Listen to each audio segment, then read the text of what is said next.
welcome back to my channel, or welcome if it's your first time here. I'm Lindsay, and today I'm going to be talking about my favorite book series, The Folk of the Air. I'm mostly going to be talking about the main trilogy, and I have my Barnes & Noble exclusive versions because my friend Jess is borrowing my paperback of The Queen of Nothing, and I wanted the whole set. I am going to be, saying spoilers, so if you haven't read them yet, save this video for later, read them, and then come back and scream with me. Also, I am going to be reading notes on my phone that I have taken about stuff specifically I want to discuss. I'm probably going to go through and discuss each character, not every single character, but just the characters I have something to say about.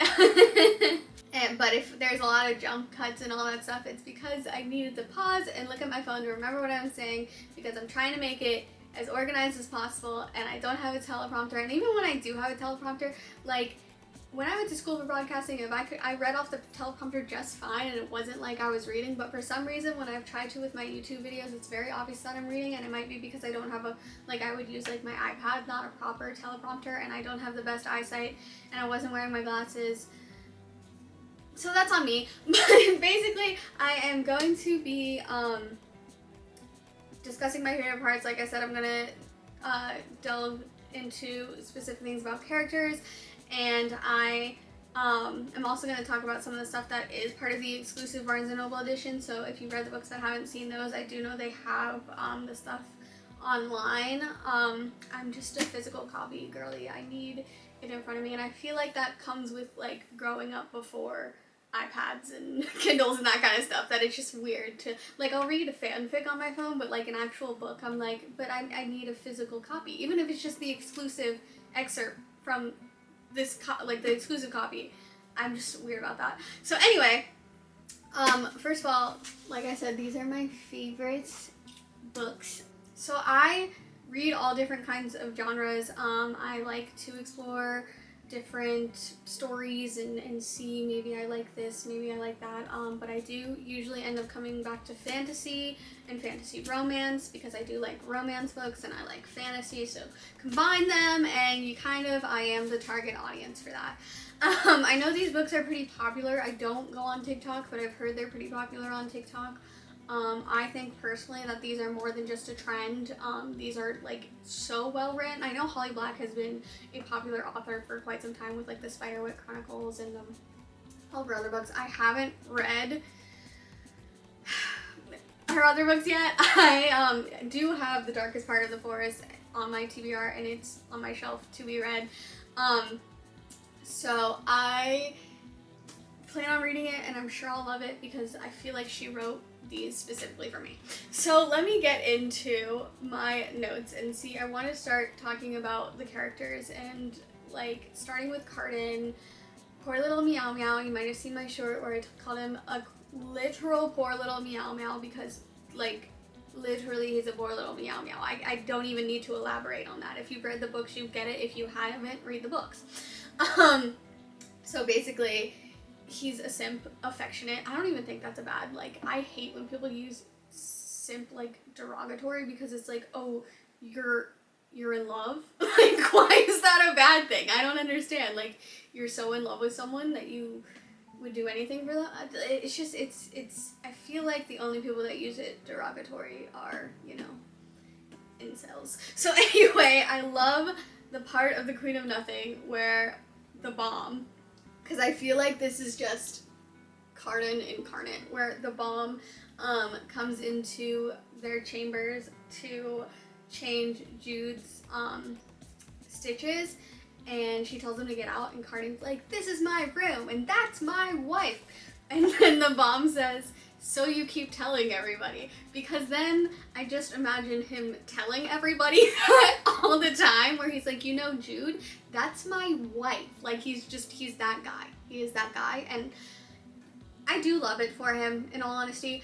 It's also funny to imagine while Jude, I skipped all the way ahead to The Queen of Nothing, but it's funny to imagine that while Jude was in exile, not only the shorts I made about him crying into the mirror, but also him, he'd have to go explain to the Court of Shadows what happened, because they'd be she just dueled Baelkin after he poisoned you. Also, I'm probably pronouncing half the people's names wrong. I always do that, and I'm very sorry. But anyway, she killed Baelkin during a duel. Like, she did all of it, but free my girl. She did nothing wrong, even though she did all of it. She did all of it, but I don't care. So I feel like he'd have to, especially to the Bomb and the Roach, explain, like, his whole puzzle and all that stuff.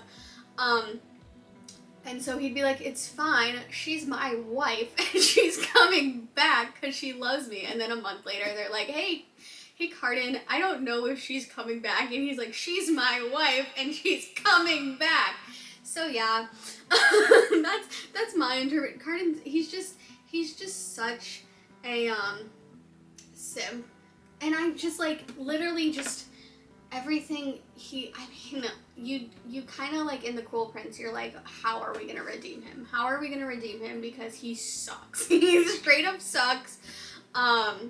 And I don't, like, he's literally, like, tried to drown Jude. Like, how do we, he hangs out with the worst people.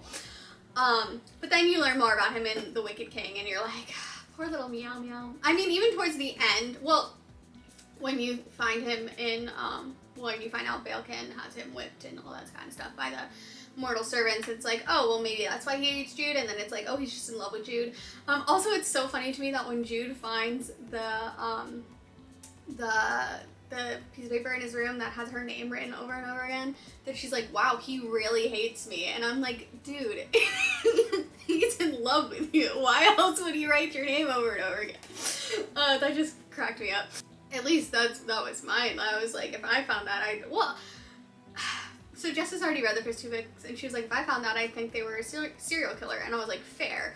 But I'd be like, they're obviously obsessed with me in some way, and I feel like hatred doesn't, I don't know, that's just my interpretation. But also, I'm obsessed, like, you guys know that if you've seen the Barnes & Noble exclusive of Cardan's letters, that is, like, one of the letters, too. And I'm obsessed with the way they become more and more desperate, because he couldn't lose her because he's already lost everyone he loves. And I get sad thinking about it because he's just a poor little guy. He's just a little guy.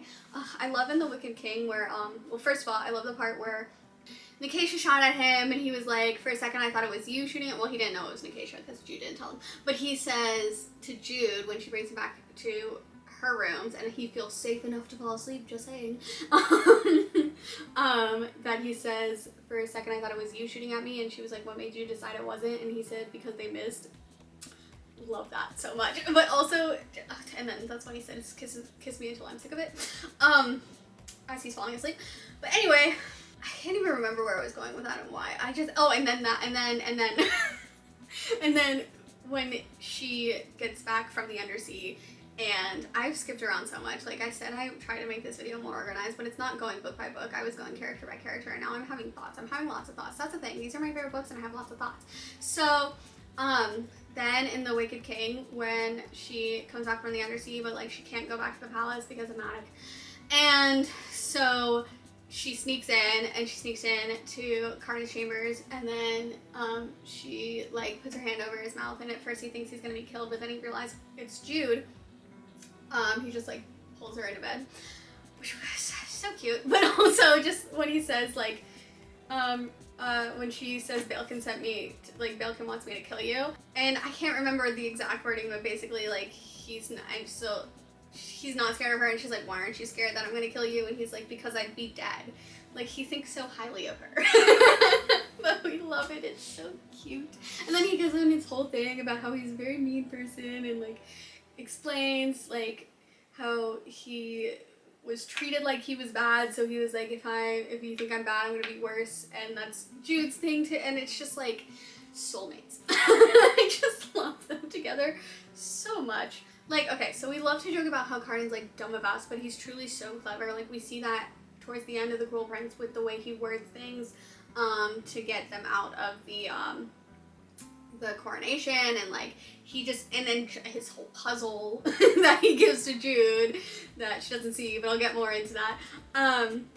He is very clever. Like we joke, but he is very clever, and especially with like, he's very subtle about well, first, I mean, he doesn't know how to act around Jude, because it's very conflicting too, because he's like kind of supposed to hate mortals because his whole family does, and he thinks Jude hates him, and it's a whole thing. So, but just when Jude was given the what's it called, ever apple, or the there's the apples that enchants her, which that's a whole scene that's like literally made my blood boil. But then when Cardan cuts her finger, knowing she'll like put it in her mouth and get the salt from her blood, like he's so clever, and he does like these subtle little things, because he can't like, he couldn't outwardly be like, hey, don't do this, because like the part, I think it's in the Wicked King where, or maybe it's the Cruel Prince, where Jude says she never thought about what it would be like for Cardan to be friends with Valerian and all these evil people, like how he could have also been bullied. Like she always felt like he was in charge, but she never really thought about it like he also could have just felt stuck. Honestly, Cardan not knowing how to act around his crush was very relatable, especially when he like when he goes on his whole like, you know, it's you I love, and my heart is a warming and scabrous thing, but it's yours. And then, you know, just thought you should know something, whatever he says. And then he immediately opens the door so that everyone else is out there. She can't respond. That is so me-coded. Just like the RSD, like, and now you can't say anything. You can't. No rejection here if you can't respond.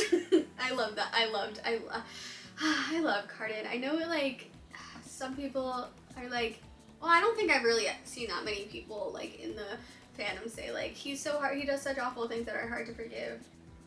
I forgave him. We're fine. So, next is Taryn. I hated her the most through most of the books.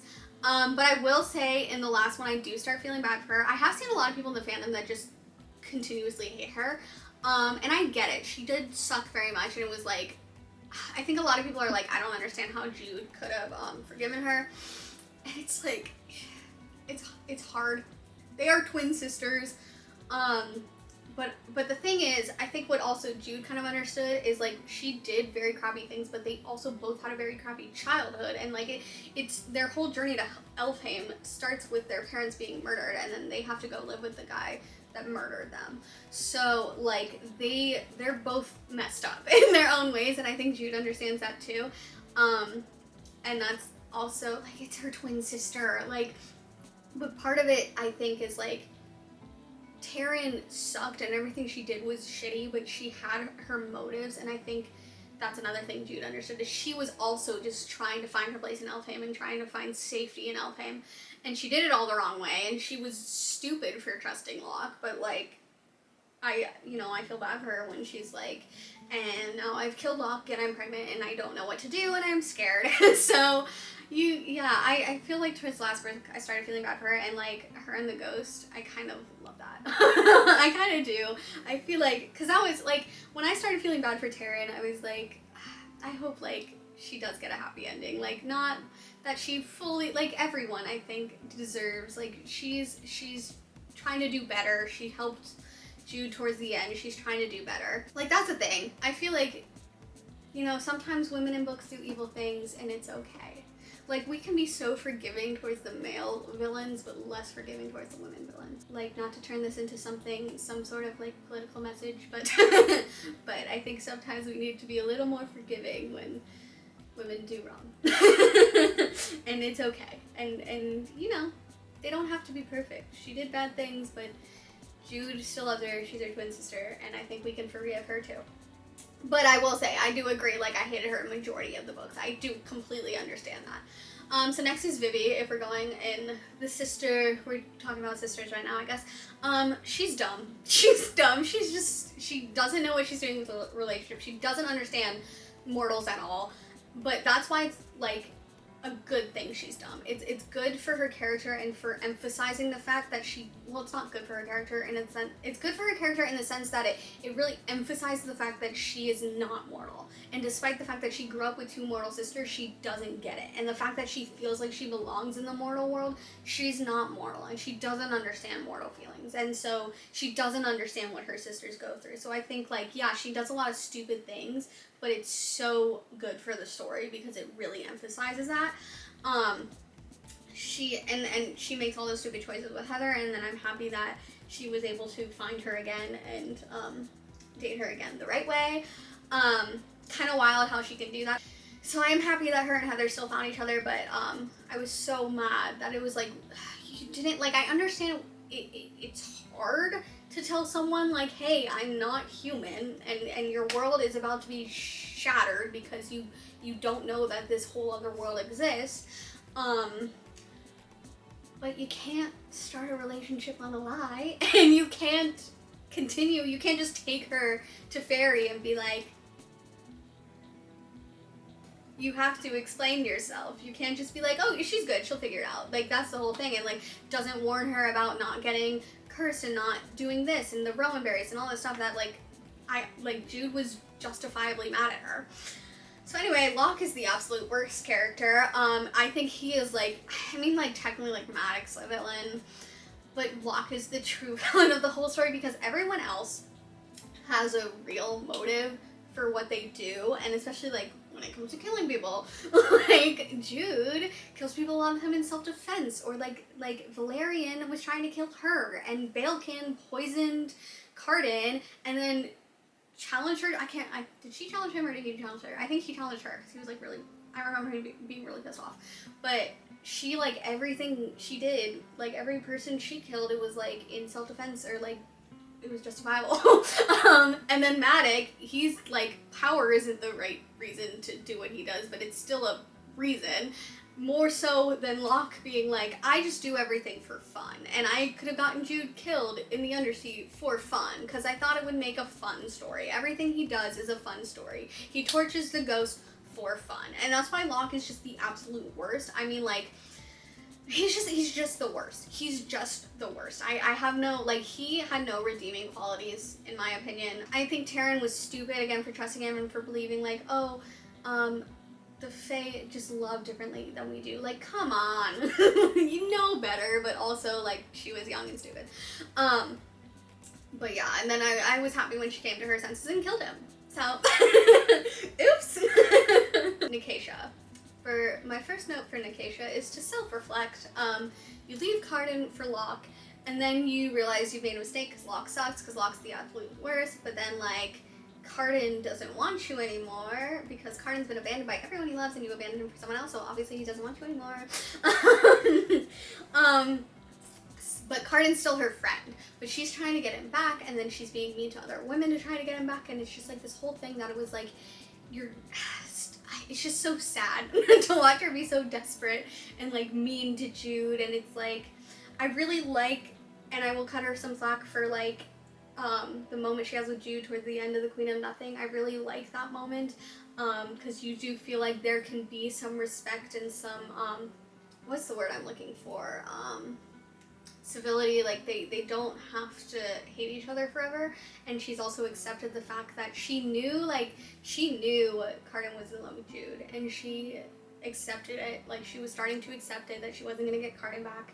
And also the fact that Jude says, or, like, she says, I hate that he's in love with you, but, like, basically that I accept it, and, like, Jude was like, oh, he hates it too, and Acacia says, no, he doesn't. I love that. But then when she realizes that Jude loves him too, and then I feel like that's when she's like, okay, well. And I think she also, like she mentions that, like, Cardan was her friend first and foremost, and so I think she is gonna become a friend of the court, and, like, well, she already is, but stay a friend of the court, and a friend of Jude's possibly too, hopefully. Because I do want that for them. Because I did, towards the end, I was like, well, because I, like, Nicatia was another one that, like, throughout the book, I was like, girl, get it together, stop it, you're annoying me. But I do want, like, that redemption for her. I was kind of, like, you know, rooting for her to be a good person towards the end, and she was. I also wanted to say that when I was reading the trilogy, I wondered if Cardan was truly in love with Nicatia, because it was possible she was his first love and Jude his true love, but I also wondered if maybe because of his desperation for love and positive intention, he just loved getting that from her. And then, in How the King of Elfhame Learned to Hate Stories, we find out he really did seem to only love the thought of her and being the king of the Undersea and sticking it to his siblings, and I do think he really cared about her, and she clearly really cares about him, and I do like them being friends. I just thought that was interesting. So I have such mixed feelings about her, because part of me is like, you're so weak. Like, you are, like, you just went along with Matic. And I understand she was with him for protection. She was scared for Oak, but he wasn't doing anything good for Oak. He wanted to be empowered through Oak. Like, I mean, she let Jude take care of Oak and send him with Vivi. She let that happen.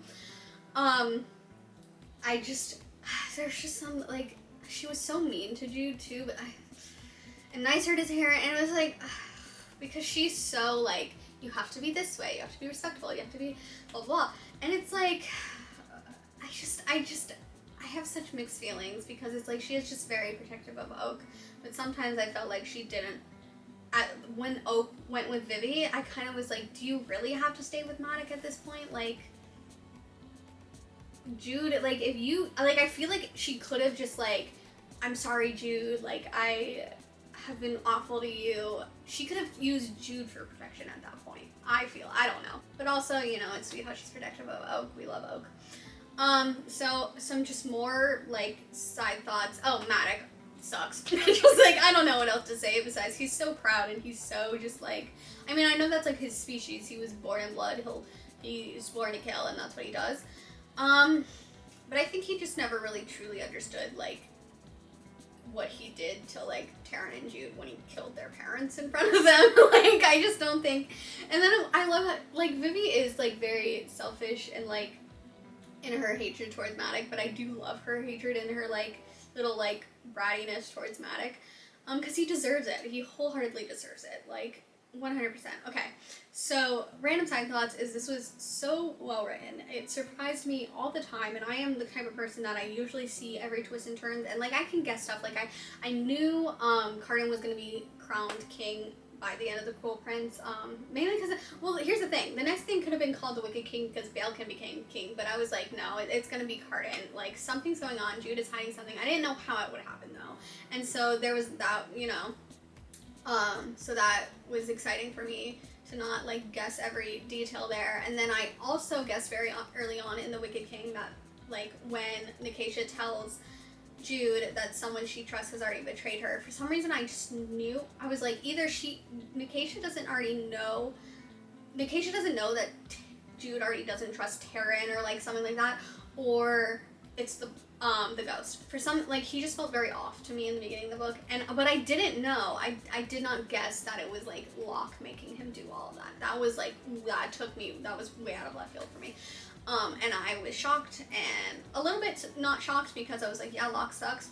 But I loved that addition to the story. I just thought he was truly just that loyal to Dane. I was like, I don't know why, but I guess it makes sense. I did not see Jude's exile coming. I really truly thought, I mean, Cardan was understanding of why she had to kill Balekin, but and then I understood why he did it too, because he kind of had to in front of Orlok in the Undersea. And just, like, he was, like, that whole thing would show he wasn't feckless and, like, all this stuff, but I was just, like, I was shocked. I was shocked, and then I closed the book, and I internally screamed, and then I, like, went on Tumblr. I was scrolling through Tumblr, and I saw something. I can't remember what it was, but it made me, like, think for a second. I was like, wait a second, how did he word that? Because I was like, wait, is she exiled? Like, there was something, I don't think, like, the post was, like, it didn't give me any spoilers, but for some reason it reminded me of what he said, and I was like, he said the crown, right? Like, he said something about, like, a ruler of, like, and then I go back and reread it. I was like, Cardan, I knew it. I knew you were so clever with your wording, and Jude is not actually exiled. You're good, girl. But then I understood, like, she had to be upset and watch anime for a bit. I get it. She didn't realize the puzzle. She had to go pout and eat pizza and watch anime. We've all been there. We've all been there. I always, in, like, shows and books, I tend to guess things pretty easily. But there were some things, and I like I said, I did guess some things, but there were other things that really, like, took me by surprise, and I just loved that. And the thing about these books, I'm, like, stuttering, I'm so excited, is I have loved many books. A lot of the times when I love a book, I just keep reading it. Like, I stay up all night and I keep reading it. This one was different, and then I'll have, like, a little bit of a book hangover and miss it, but I move on very easily. This one was different because I was reading it very slowly, and I would sometimes be like, it's late tonight, like, I'll read, like, I'll skip tonight. Not because I don't want to read it, because I don't want to be done with it. Like, I took such time. Like, I could have been done with these when I read them. I could have been done in like less than a month. I haven't seen anyone discuss this. It might have been discussed. I feel like it has to have been discussed, and I just haven't seen it. Because I'm not, like, I hate to say it this way, but I'm not chronically online. Like, I check social media when I can. Like, I usually look at Tumblr before bed. But I'm not online all the time, so if I miss something in the fandom, it's entirely possible that I missed something in the fandom. I want to talk about, though, the fact that if this hasn't been discussed, and even if it has been discussed, when Taryn tricks Carden into thinking she's Jude, I know he's out of it because he was just poison, and she's wearing Jude's clothes, and, like, I'm sure she did her best to act like Jude, but he specifically mentions the fact that she was wearing the earrings that Jude got her, but then Locke stole because he's the worst. When Locke tried to kill Jude, and just for fun, though. He's just the worst. But the earrings that are supposed to make her prettier and more desirable, I think that's why he thought she was Jude. Like, because canonically we know he can tell them apart, because when she comes back to the palace as Taryn for her, like, Inquisition, Carden says he knew it was her the whole time. He knows his wife. But also, just, we now know that he can tell them apart. And it could have been because he wasn't just poisoned and wasn't out of it, but I truly think it was because Taryn was wearing those earrings that made her more prettier and more desirable. That's why Carden thought she was Jude, because he desired her. So anyway, also, Carden's heart is a worm-eaten scabrous thing, but it's Jude's, and I love that. I just want to scream that sometimes. I also want to go, Carden and Jude, Carden and Jude. I'm a little lad who loves Carden and Jude. I'm normal. Also, Jude running into Carden's arms after she broke the curse, and him holding on to her like she's the only steady thing, or just like the only thing, just what is like, just holding on to her for dear life. Screaming, crying, throwing up. I loved that so much. I really did. I'm crying, you're crying, we're all crying, actually, and it's okay. I was expecting it to come full circle and for Jude to kill Madoc, but, you know, it's better for the story that she didn't, and she banished him to the, I mean, that kind of was full circle, to banish him to, the mortal world. Like, I was forced to grow up in Elfheim and like, where things were foreign to me and it was hard for me. You're gonna now spend the rest of your life in the mortal world where everything's foreign to you and everything's hard for you. That was not a good snap. Okay. Also, if you haven't read the Barnes & Noble exclusive versions, there's an excerpt in The Cruel Prince about Kay, Lord Royben's girlfriend, and she talks to Carden during the coronation. Well, also she talks about how she watches Carden and Jude dance, and she's like, the way she's looking at him, like she wants to kill him, but he's looking at her. I'm very confused about their relationship, but also when he walks away from Jude, she sees, like, when Jude's far enough away and he's far enough away, he stops and he looks at her, and the way she words it was like she's glamour made of smoke and could disappear at any moment. It was something like that. It was so cute. But anyway, she goes and she talks to Carden, basically asking, like, should Royben swear fealty to Dane? And Carden's like, no. He doesn't flat out say no. He speaks the way Carden does. He basically says, listen, all I know is that Dane should not be king. And if I had not already read The Queen of Nothing before I went back, because I got these, like, I read my paperback versions and then I got these because I wanted them. I would have been like, that's so interesting, because, like, I understand he hates all his siblings, like, they all sucked, but you didn't really know about his backstory with Dane. Like, you know about his backstory with Balekin, and it's like, yeah, like, he doesn't want Balekin to be king either, but now I want to know why he doesn't want Dane to be king. Like, is there a reason? And there is a reason, and I already knew that because I read The Queen of Nothing before saying this, but it's like, oh, that hits so hard knowing what I knew too. Like Dane, just because Dane is his whole reason why he will not kill anyone, and the whole reason why his mom went to the Tower of Forgetting. Like, Dane, like, his siblings suck so much. Like, I feel like I don't know enough about his sisters, but like, even just the fact that like none of them took him in. But like, Dane sucked. Balkan sucked. Of course, he doesn't want the guy who framed him for murder to be king. As a kid, framed him for murder when he was a kid too, like a child Cardan.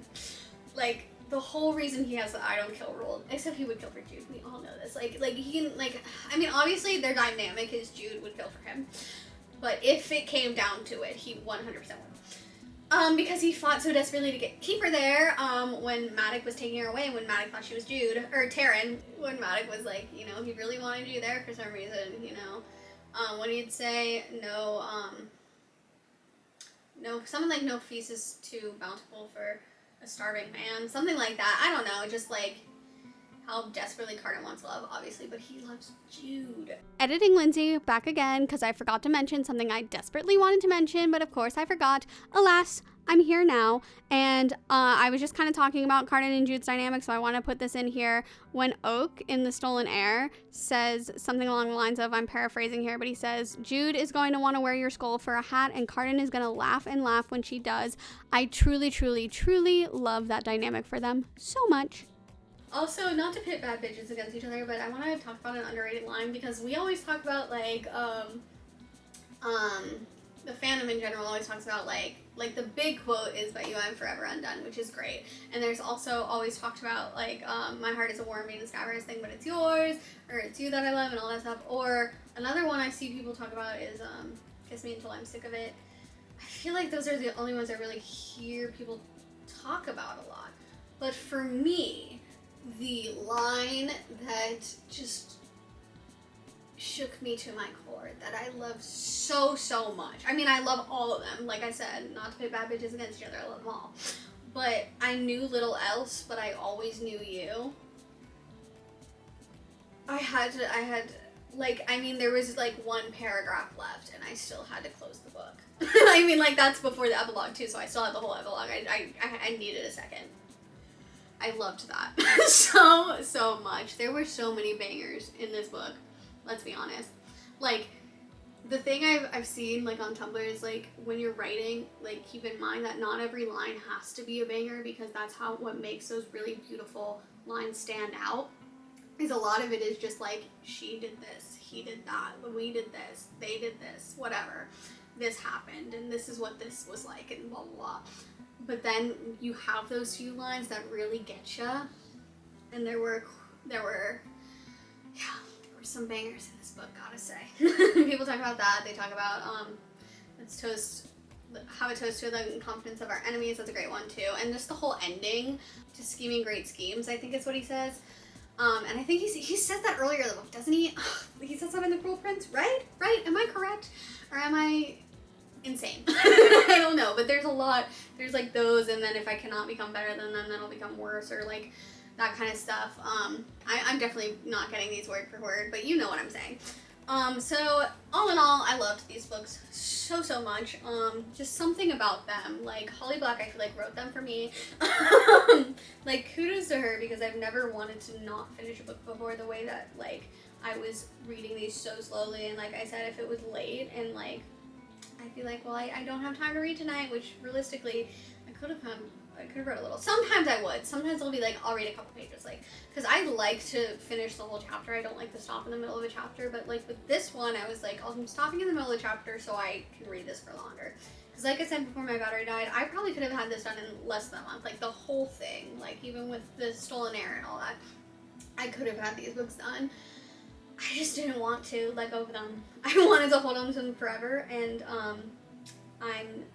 I have copies. I can read them whenever I want, and I'm sure I will go back and reread them. I haven't yet, but they're definitely like gonna be comfort books, and like ones I go back and reread, and just forever in my heart. And I love Oak, and I'm excited for The Prisoner's Throne, but it's like Cardan and Jude that really have a hold on me for some reason, and it's so interesting because I'm such a like wholesome like person when it comes to love and that kind of stuff.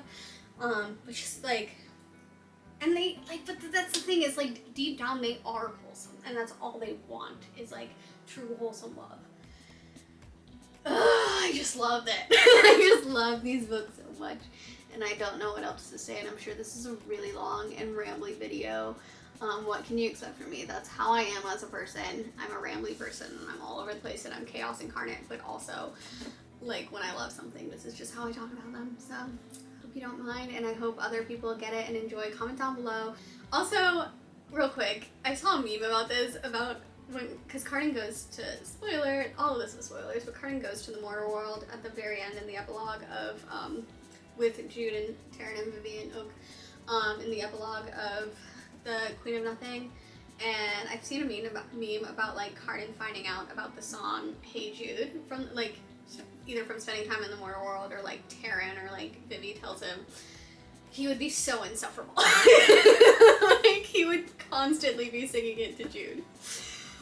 And I love to picture that. So anyway, thanks for watching. Like and subscribe. Right now I'm doing all different types of fandom content. I typically did Narnia and Lord of the Rings stuff, but I'm refraining from doing stuff about films right now because of the strikes. So I'll be talking about more books. I might talk about other books I read. I want to do stuff like some of my favorite ships from books, and like, because I already have with Jude and Carden many Taylor Swift songs associated with them. I have a list of Taylor Swift songs associated with characters I ship and stuff. So I might do a video on that eventually, but right now it is a lot of vague stuff. I rambled so much I couldn't even finish my outro in time. So basically, thanks for watching. Like and subscribe for fandom and fantasy and reader stuff and everything, and always, all the time. I don't know what I'm saying. I post videos every Saturday, long videos every Saturday, and shorts all throughout the week. Okay, bye!